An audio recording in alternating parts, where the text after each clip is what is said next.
Allyssa Ferrell joins us here from Beaumont, California, where she wraps up a Symetra Tour event with a 76. I know it's not the kind of score you wanted, but did you see some positives today in terms of, hard setup and, testing patience again that, give you some sort of something to look forward to? Yeah, I mean, I felt like I hit the driver pretty well today. My iron play once again kind of let me down. It seems to be a pattern right now, so I know that that's kind of what I need to work on, which sometimes is an okay thing to learn out here. So hopefully there's no snow when I get back home so I can work on my irons. What was it hard to get in a rhythm out here? I mean, these greens seem pretty firm. The greens are very firm, so that makes it a little challenging, especially with these greens. The greens are very difficult as it is, and since they're so firm, you really need to be on the right level and hit the right spots, and that can be challenging.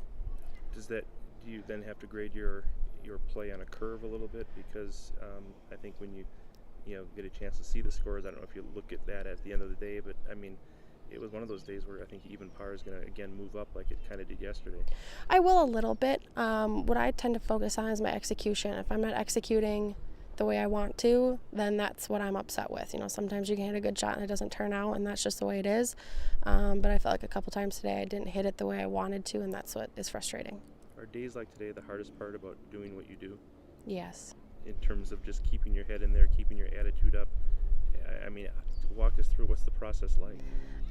Yeah, it's definitely frustrating. I mean, you start the week and you have high expectations, and then once you make the cut and you're right there, you feel like just one more good round can make a world of a difference. And when you have this kind of round, it's very frustrating. But unfortunately, that's just kind of the way it is. Did you feel you were close to a much better round? At times I felt like I was, but I didn't feel like my ball striking was totally on today. And the putter's been hot for me the last couple days, and today it was not so hot for me. Yeah, we kind of profiled your putter overnight, and it didn't look like it was quite as doing the job it did the first 2 days. No, I think I had 35 putts today. Wow. So that is frustrating. The putter will spend the night out of the bag tonight and get the cold shoulder. So yeah, I mean, that's one of the things that definitely needs to improve. 35 putts, I mean, that's just kind of pathetic. What at the same time, I want to ask you just a couple questions about Brooke and the fact that you kind of joked out there that some days not golfing is okay, but certainly no matter what you shoot, everything gets put in perspective when your sister can't be playing. Absolutely. I mean, that's one of the biggest things I've thought about starting this season is sometimes this gets to be a hard life, and it's challenging, and sometimes you look around and wonder what you're doing, but I look at my sister who wants to be doing it so bad. So yeah, she's always in the back of my mind. What have you done to help her through her wrist situation? And I know this was going to be kind of a fun summer for you. It would have been the first full year that she would have been out here. I mean, she didn't go to Q school, so her stats was still going to be pretty limited as it was. But I mean, I'm just trying to listen to her and let her vent. She doesn't totally like to talk about it right now. It's still kind of a struggle.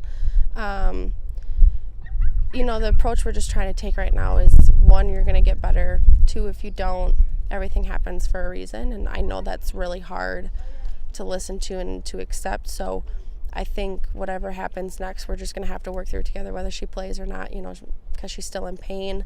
I don't think that pain's going to go away when she starts to play golf. So no matter what happens, she's going to need support. And is it kind of, to a point where everybody in your family just wants her to be better, regardless of golf, just to be able to enjoy life on a daily basis? Right, yeah. A normal day for her is not pain-free. She still has a struggle typing and writing and just using it in general. So I think that's our biggest and first concern, is that she can just do normal things on a daily basis, because she can't right now.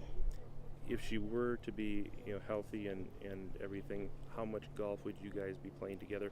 How much would you be feeding off one another? I think it's going to depend on exactly how her wrist feels, because I'm not sure she could hit as many golf balls as I do. I know she'll definitely try, as long as it's not too painful. But I mean, Brooke and I haven't played golf together since last June. Wow. So I think that's the last time she's hit a golf ball too. So that's been kind of a struggle and very different because that's always something that we've done together, and now that piece isn't there.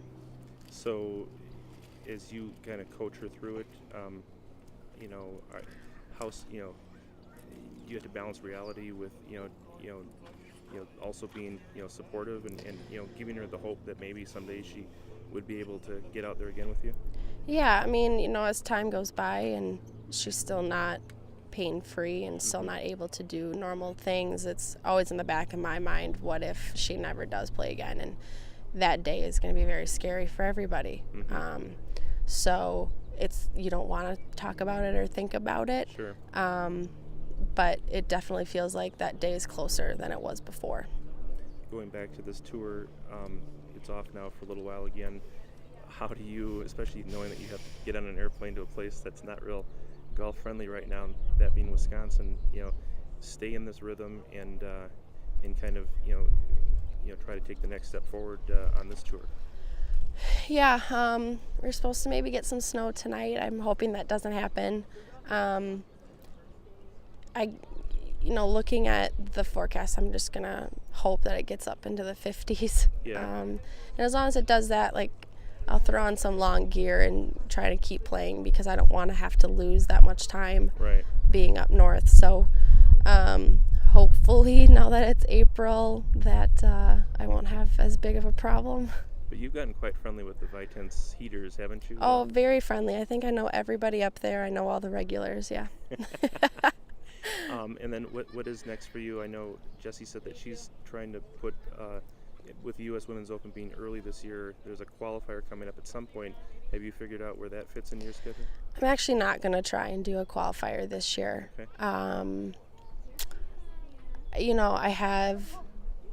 I went back and forth on how to make that decision.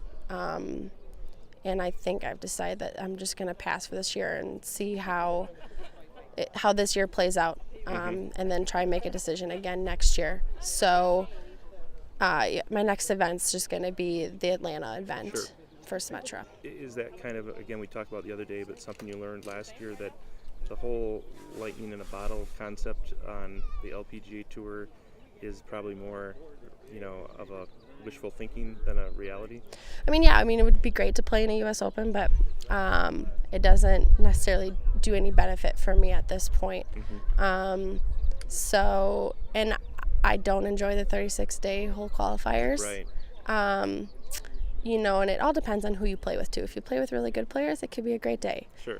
Or if you play with someone who shoots 100 twice, it's not a lot of fun. And that's kind of what happened last year. So I decided just to take a pass on this year and focus on Symetra. Outstanding. Allyssa, great watching you, and good luck. Stay warm back in Wisconsin. Thank you.